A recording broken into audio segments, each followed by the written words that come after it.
दोस्तों, आज एक और छोटी सी कहानी लेकर आया हूं। कहानी का नाम है अवस्था। इंसान अपनी जिंदगी में 3 अवस्था से गुजरता है, एक बचपन, एक जवानी और एक बुढ़ापा।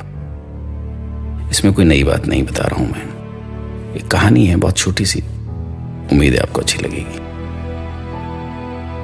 माँ जी ने 2 दिन से अनाज नहीं खाया। लिक्विड पर कब तक रहेंगे? क्यों? उनकी पसंद का कुछ? सब कुछ पूछा, जिद भी किया, पर बच्चे की तरह कर रही है। मैं कुछ दिनों के लिए ऑफिस टूर पर था, हालांकि जाना ज्यादा जरूरी नहीं था। आते ही नीलिमा ने बताया तो मैं चिंतित हो उठा। बच्चे अपने कमरे में सो रहे थे।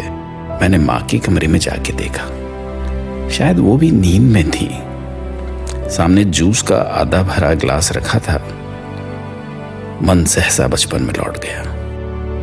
माँ आंखें बंद करती और हाथों में भात की कौर लेकर मुझसे पूछती, कौन खाएगा, कौन खाएगा?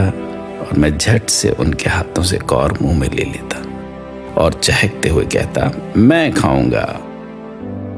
नमक तेल के साथ चावल खिलाना हो या सिर्फ माड़ के साथ, इस रूखे सूखे खाने को मुझे खिलाने की माँ की तरकीब कामयाब हो जाती, और कामयाब थी। उन थाली के निवालों में मेरे लिए कोई लड्डू, कोई पेड़ा, कोई जलेबी होता, और सबसे अंत में झूठ मूठ की रसमलाई, जिसे खिलाने के बाद अक्सर माँ की आंखें डबडबा जाया करती थी। मुझे समझ नहीं आता तो मैं पूछ लेता, क्या हुआ माँ?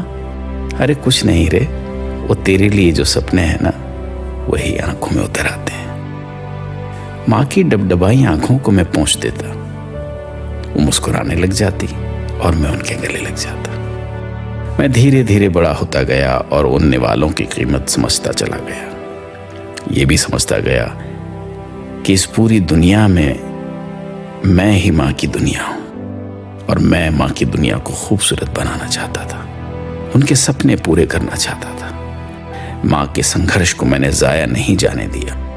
आज हमारे घर में थाली पकवानों से सजी रहती है, पर गरीबी के दिनों के संघर्ष ने माँ को असमय बीमार और कमजोर कर दिया है। माँ को अचेत और भूखा सोता देख मेरा मन अपराध से भर गया।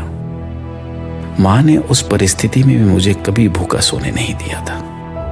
ऐसे पैसे का क्या काम जब माँ ही भूखी रहे। मैं उन्हें इस हाल में देख तेज कदमों से किचन में गया। एक थाली में थोड़ा खाना लिया और आवाज लगाई, माँ। उन्होंने भी आंखें खोलकर मुझे देखा और धीरे से उठ बैठी। आ गया तू? कब आया? अभी आया माँ। अच्छा चलो ये खा लो। उन्होंने खाने में बिल्कुल भी रुचि नहीं दिखाई और अपना मुंह फेर लिया, बिल्कुल एक बच्चे की तरह। मेरी आंखें डबडबाई थी, पर मैंने खुद को संयमित कर अपनी आंखें बंद की और थाली से एक कौर लेकर माँ की तरह ही पूछा, कौन खाएगा, कौन खाएगा? मैं खुली आंखों से उन्हें देख रहा था। उन्होंने अपना चेहरा मेरी तरफ किया और एक टक मुझे देखने लगी। शायद वो बचपन के दिन उन्हें याद आ गए थे। उनकी आंखें भीग आई थी। उन्होंने मेरे हाथों से उन्हें वाला लिया और बच्चे की तरह रो पड़ी। मुझे तेरे बिना अच्छा नहीं लगता बेटे।